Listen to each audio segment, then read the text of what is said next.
We live in a society that has abandoned truth and moral absolutes along with that. A society where the only real sin is to say that somebody's wrong and that they're a sinner.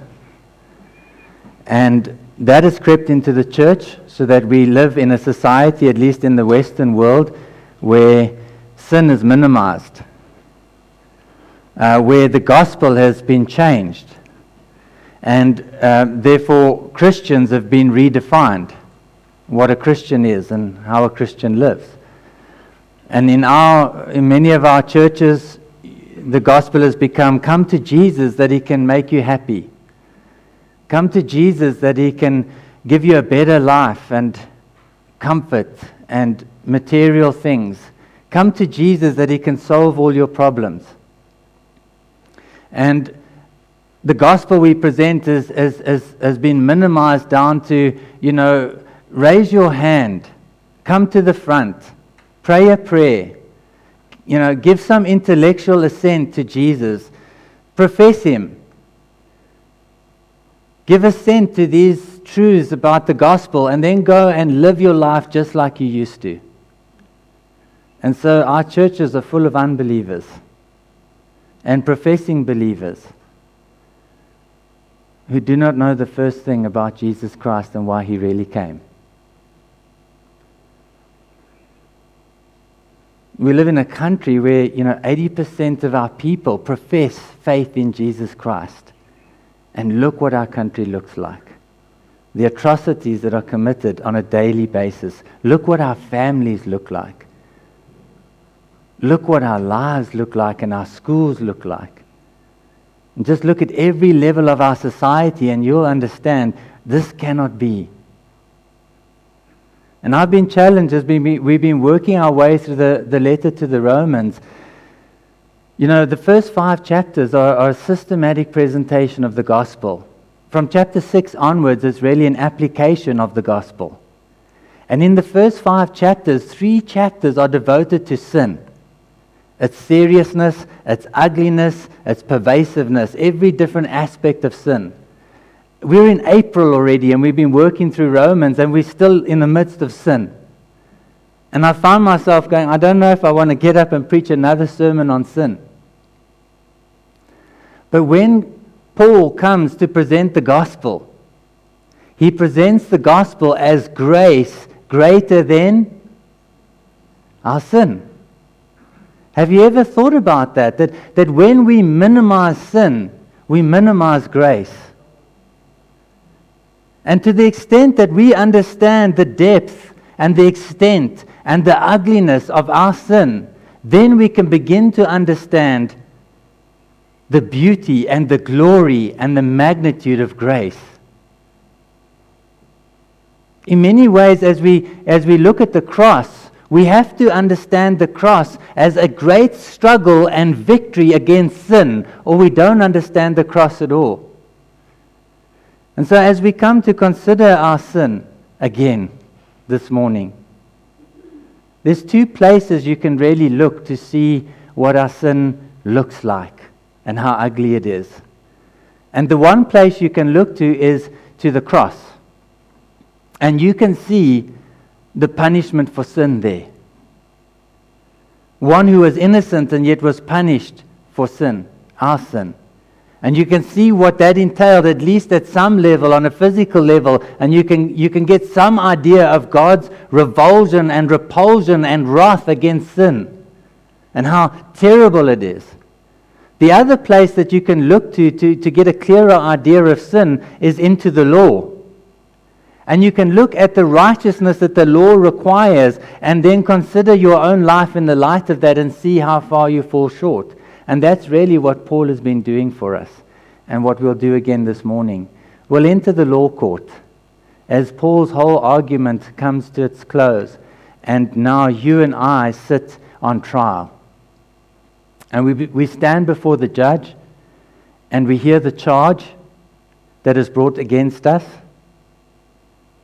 And then we hear the evidence that is presented in order to substantiate that charge. And then we hear the verdict, guilty. So open up your Bibles to Romans chapter 3 as we enter into this trial. Romans chapter 3.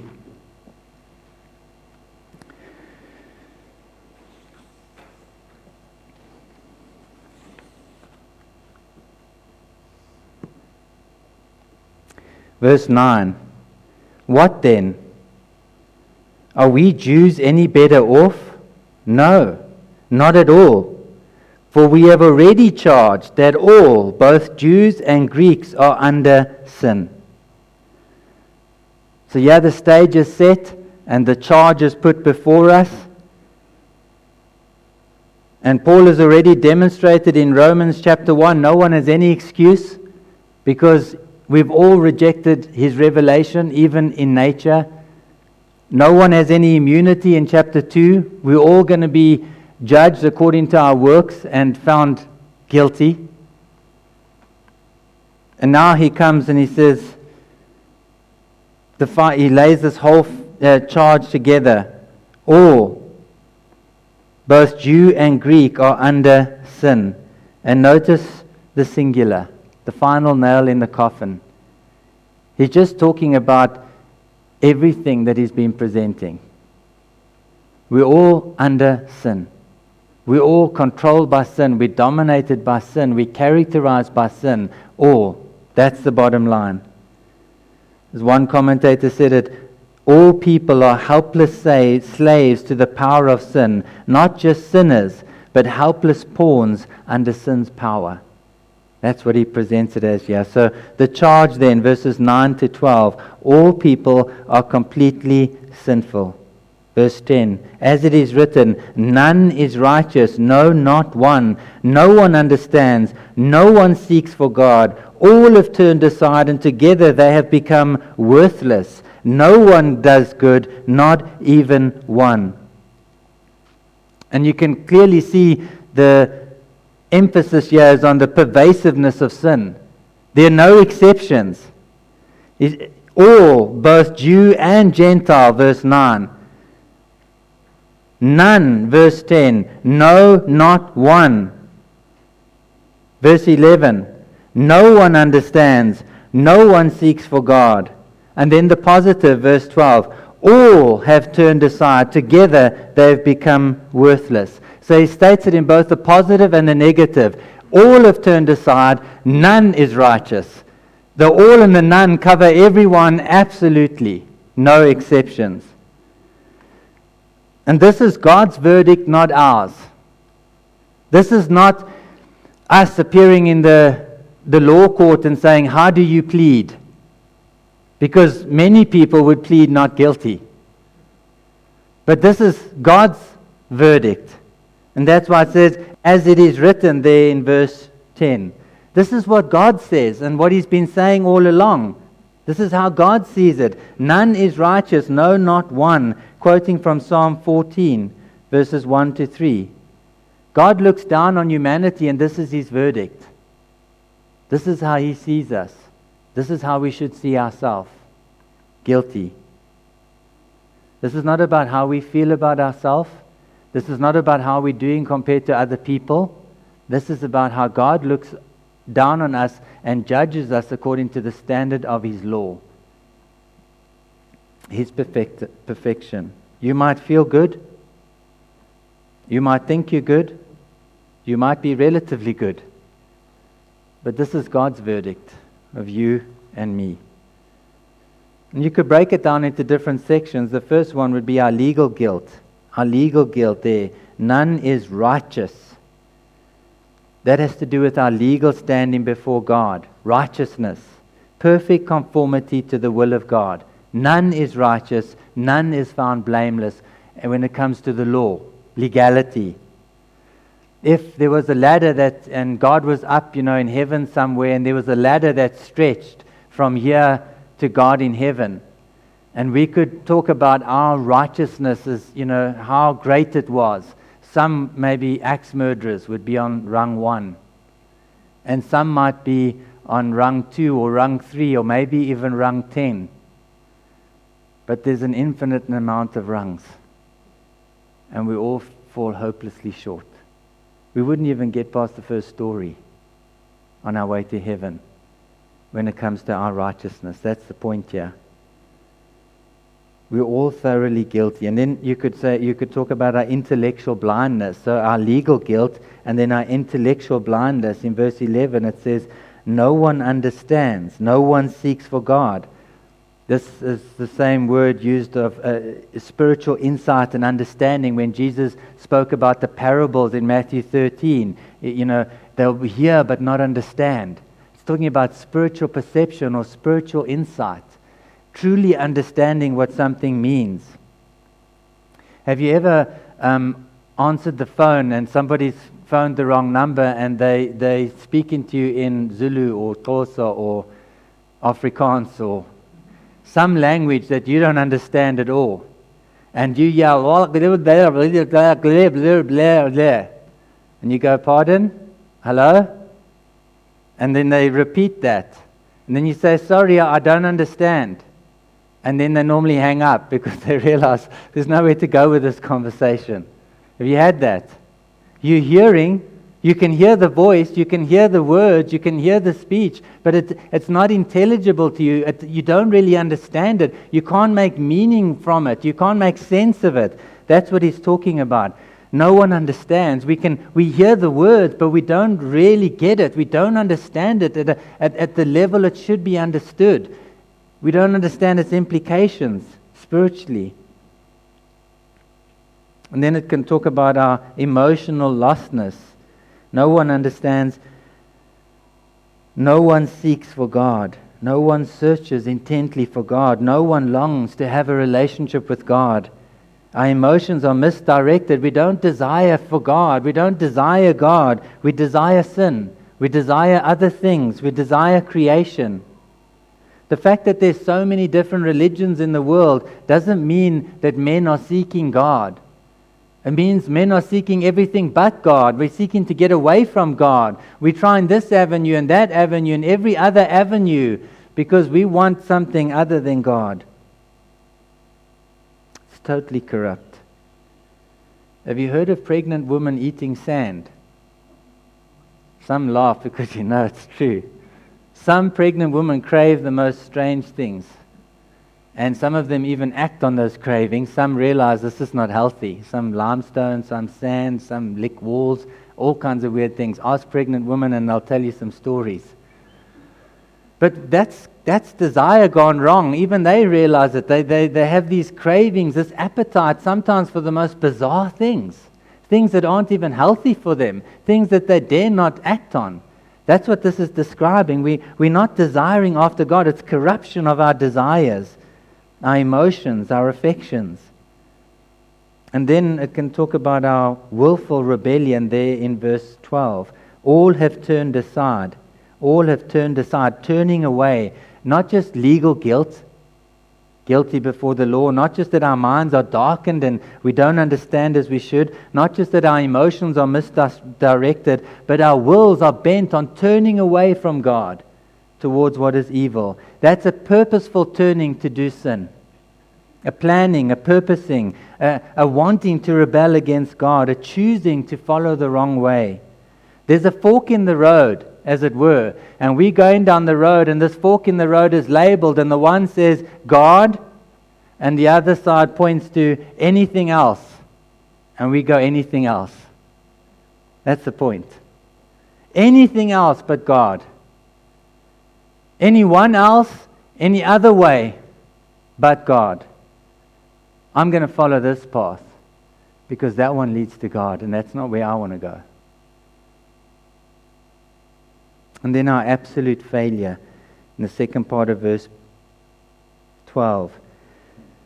Together they have become worthless. And that's the idea of being morally worthless, useless, and depraved. Our lives are unprofitable. We don't accomplish the purpose for which God created us for. And the picture here would be, if you've made a light bulb and it's supposed to give light, that's what you've made it for, and then it's blown. The light bulb's blown. What do? You unscrew that thing and you chuck it. Because it's worthless now in terms of what it was created for. And that's you and I. We were created to know God and to worship Him, to live for Him and to do His purposes in the world. And as God looks down on us, He goes, you're like a blown light bulb. There's no purpose in your existence anymore. All that remains is for you to be turfed in the trash can for eternity. No one does good. That's what it says there in verse 12. No one does good. That's hard for us to swallow because we tend to view things in relative terms, don't we?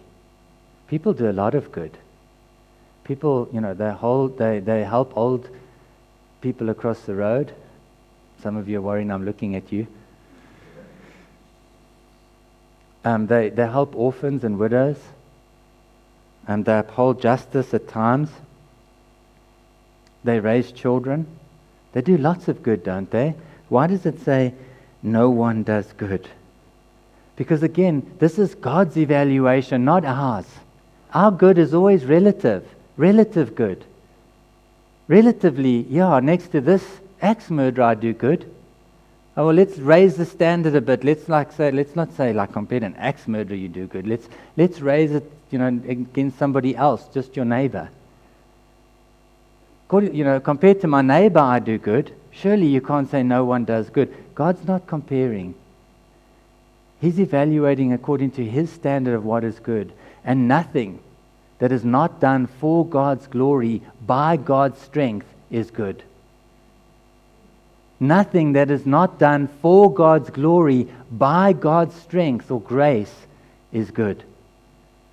So when people get up and do something magnificent so that other people can praise them, God is sickened. We praise them. We say, what an amazingly generous person this is. And God is sickened because He knows that was done so that they could be praised rather than God. When people pride themselves in their great accomplishments and other people look up and they say, this was such an amazingly good thing. This is such a good person. Look at all that they've done. And it's all been done by their cleverness and their wisdom and their wealth and their resources and their power. God is sickened. Because that's not what He created us for. To glorify ourselves in our strength. That's why Isaiah 64:6 can say, we have all become like one who is unclean, and all our righteous deeds are like polluted garment. We all fade like a leaf, and our iniquities like the wind take us away. So this is the charge. This is quite a charge. This is the charge sheet. Our intellect, our emotions, our will is corrupted. Our very existence is futile, and our lives have become useless. That's the charge. Every single person that has ever lived is legally guilty before God, blind to God, unresponsive to God, rebellious against God, and an absolute failure in God's sight. That's you. And clearly the Bible's not trying to build our self-esteem. Clearly the Bible's not concerned with us feeling good about ourselves. Theologians call this total depravity. And what total depravity means is not that people are always as evil as they could be. Because God restrains sin in people, in society. So it's not that we always act out and do the maximum evil that's possible. That's not what total depravity means. That term means that every aspect of our nature is depraved. Everything has been affected by sin. Our thinking, our emotions, our wills, our relationships, our interactions, our worship, every part of our being has been infiltrated and affected by sin. Hitler and Stalin and Saddam Hussein are some of the examples of what we're all capable of if sin were not restrained. So we are totally depraved. It's important that you and I recognize this. The major problem with the world is sin. The major problem with you and I is sin. The major problem with our families is sin. because the world is offering a bunch of different solutions. The world has relabeled the problem. And as Christians, we've got to stick with what the Bible says. The root of every single problem in every single person's life, at every single level, is ultimately sin. We all have a sin problem. And so the problem is not going to be solved by psychologists who relabel sin as syndromes. They can't solve it because they misdiagnose the root of the problem. The problem can't be solved by engineers who build better houses and design nicer, fancier cars and provide running water, because that's not the root of the problem. The problem can't be solved by social workers who merely remedy the effects of sin and try and cover over the worst elements of that. It can't be solved by doctors who temporarily heal the body but can do nothing about this root of sin. It can't be solved by teachers and lecturers. Education is not going to make people any better. It's just going to make them cleverer sinners. It can't be solved by the police, who can merely restrain. It can't be solved by politicians with their empty promises and social grants and motivational speeches. It can't be solved by government or any political party. It can't be solved by reducing our carbon footprint. Can you see what the world is doing? It's trying to find every other solution to the manifold problems that we face as society. And too often we as Christians buy into that evaluation of what the problem is, and we give our lives to the wrong solution.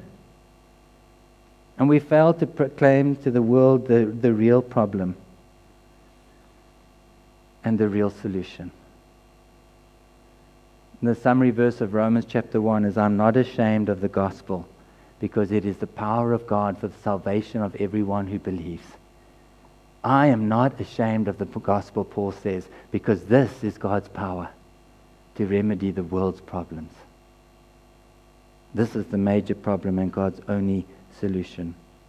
The only hope and help that people have comes via Christians who from every walk of life fully and faithfully proclaim the biblical gospel to them. That is the hope that our world has and our society has. And what a hope it is. That's the charge. What's the evidence? What is the evidence that he summons to support such a comprehensive charge? Verses 13 to 18. Their throat is an open grave. They use their tongues to deceive. The venom of asps is under their lips. Their mouth is full of curses and bitterness. Their feet are swift to shed blood. In their paths are ruin and misery. The way of peace they have not known. There is no fear of God before their eyes. Total depravity as our nature internally now finds expression in all these ways, all these avenues of sin. Our words, verses 13 and 14. Their throat is an open grave. They use their tongues to deceive. The venom of asps is under their lips. Their mouth is full of curses and bitterness. It's just a comprehensive description of everything that comes out of our mouth. And notice, he doesn't use the worst possible expressions of sin. Because, he's trying to make the point that we are all guilty. He's trying to say, who has not sinned in these ways? He's not taking the worst expressions of sin and saying, if you haven't committed multiple murders, you're not that bad. He's taking this example of how we speak and saying, this is how we're all guilty of using our mouths. James 3:2 says that if anyone is never at fault in what he says, he's a perfect man, able to keep his whole body in check. And Jesus could say in Matthew 15:18, whatever comes out of the mouth proceeds from the heart. So the mouth gives expression to the depravity of the heart. It's a good piece of evidence, because we can't see into the human heart to see it as God sees. But Jesus said, and James said, you want to see what's in there? Just listen. Just listen to how you speak. And what will you find? He quotes Psalm 5:9. Their mouth is an open grave. Psalm 40, verse 3, 140, verse 3. Again, he's giving biblical support to everything that he's saying. The venom of asps is on their lips. Psalm 10, verse 7 and 18, verse 7. Cursing and bitterness. Full range of sinful speech is encompassed here. Filthy language. Deceit. Hypocrisy. Lying. Bitterness. Slander. Hatred. Complaining. Ingratitude. And blasphemy. Listen to yourself for one day. You'll have no problem understanding how sinful you are. Just evaluate your speech for one day. Is it full of gratitude and thanksgiving and truth and integrity and boasting in God and not boasting in self and building up others and not breaking them down?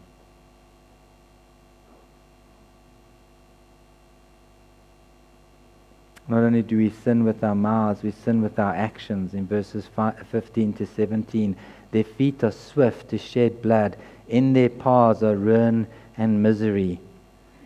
If you've ever been to the War Museum, you'll know this to be true. What is the history of humanity? The history of war. That's what our history is. The rise and fall of civilizations. One civilization after next, conquering another by force. The infighting amongst tribes within these civilizations. Do yourself a favor, go to the War Museum and see how much time and money and ingenuity has been put into inventing instruments that are specifically designed to kill other people. Some of our greatest advancements have been made as we've pursued killing machines to do harm to others. That's true. Whenever you put people together, you have fighting of some kind. And you only need to go home this afternoon and listen to the conversation over the dinner table. At least if there's none at your family, come to mine. We'll give you an ample demonstration. There's just fighting all the time. It's relentless. It is so wearing. You can't put people together without having all our selfishness and our own pursuits and our pride and our arrogance coming out all over everyone else and making their lives a misery. Scottish evangelist Robert Haldane wrote this: "The most savage animals do not destroy so many of their own species to appease their hunger, as man destroys of his fellows to satiate his ambition, his revenge, and his cupidity," which means greed. In their path is ruin and misery. Isaiah 59, 7 and 8. Their feet are swift to shed innocent blood. We are quick to get revenge, to get even, to destroy. In their paths are ruin and destruction, compound words that denote breaking into pieces. So where is the evidence of where humankind is being? And Paul's answer is just follow the wake of destruction. Just follow the pieces that they leave behind. Where have people settled and lived? Just follow the ruin and the misery. Misery is a general term denoting the harm, the emotional harm, the turmoil.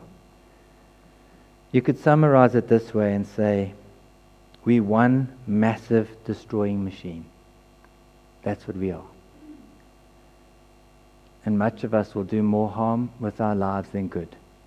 Overall, when weighed in the balance from God's perspective, your life will have done more damage to God's creation, God's people, even your own children, than good. That's God's description. And now you can begin to see how extensively and pervasively, even in the church, we've minimized sin. And so much of what I do as a shepherd in the church is to deal with sin and to help you deal with sin. And so often the problem is that sin has been minimized. And even as people try to evade the effects and avoid the consequences of their sin, they don't want to come to terms with their sin and own it. And he concludes there in verse 18, there's no fear of God before their eyes.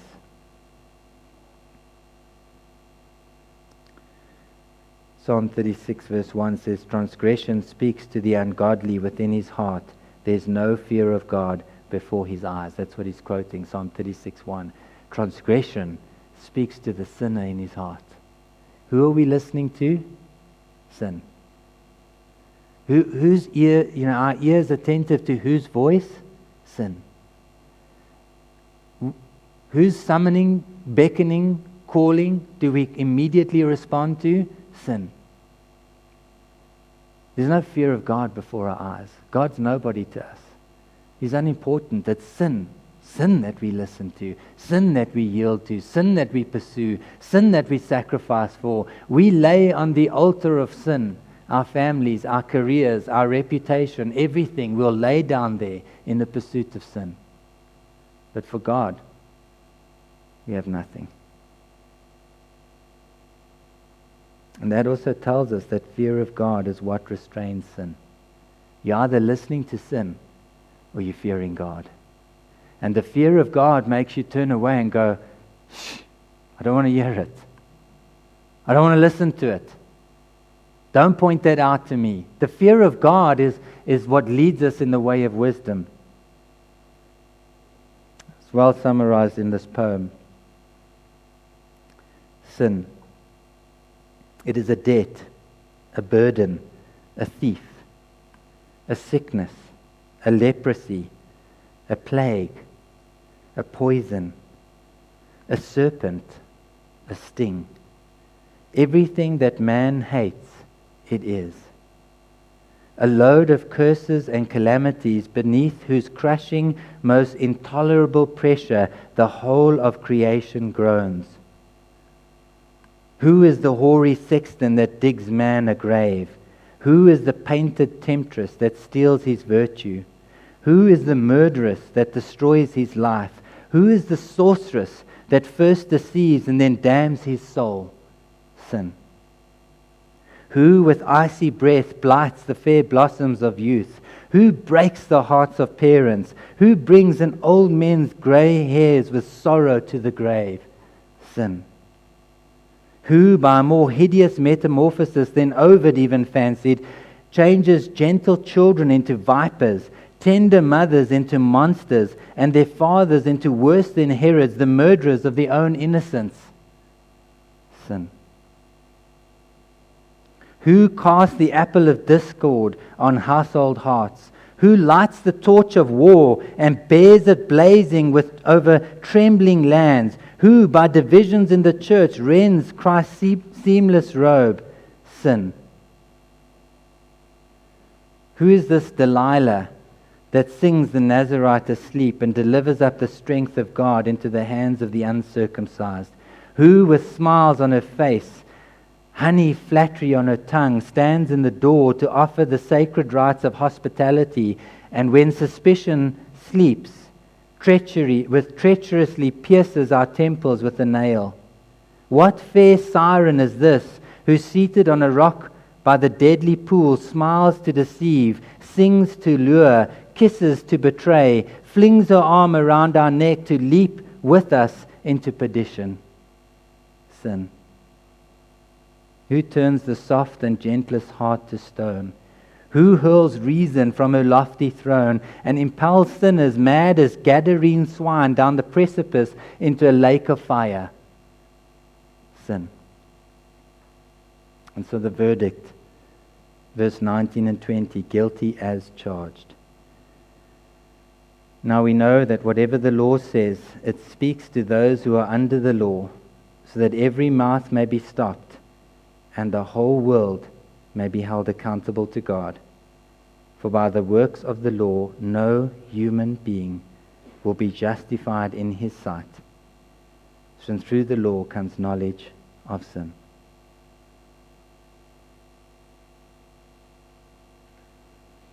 So sentences you have pronounced according to God's law. And God revealed in the law a standard of righteousness, and according to that standard we are all guilty. And notice the purpose clause. Verse 90, we know that whatever the law says, it speaks to those who are under the law, so that, do you get that? Why does God give the law? Why does He speak what is right and true and give us a standard to live by? So that, this was the purpose ultimately, so that every mouth may be stopped and the whole world held accountable to God. So the scene here in the courtroom is we've heard this charge, and it's stunning in its extent. And we know the rightful sentence for such a charge is eternal damnation, to face the wrath of God forever. And the evidence is brought, our mouths, our actions, our interactions, our society, our worship, and the evidence is brought and laid before the court, as it were. And we are guilty as charged. The evidence is mounting, this great pile of evidence against us. And once the prosecution has laid this case against us and put all the evidence down, he steps aside. And the judge now turns to the defense. Do you have anything to say in your defense? Is there anything that you would now summon to say, but I know this is the charge, I know this is the evidence, but the judge turns to you and to me and says, do you have anything to say in your defense?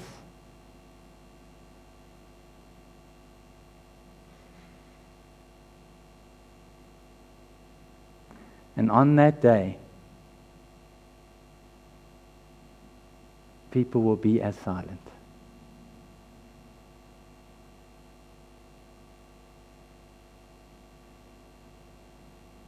And the gospel is this, that after you stand there before an all-holy God and you hear the charges against you and you know the implication of those charges is that you get hell and worse, and you know that there's a great wealth of evidence against you which you cannot refute or deny, and you know that when your chance came to give anything in your defense, your mouth was shut. And you could stand there in nothing but silent shame, completely guilty as charged. And in that moment, the judge steps down from the bench. And he disrobes his royal robes.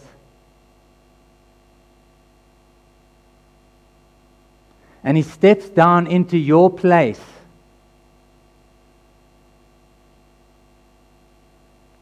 And as you go into the chambers where your imprisonment and torture was to be executed, you see him there stripped naked and helpless and taking upon himself your penalty.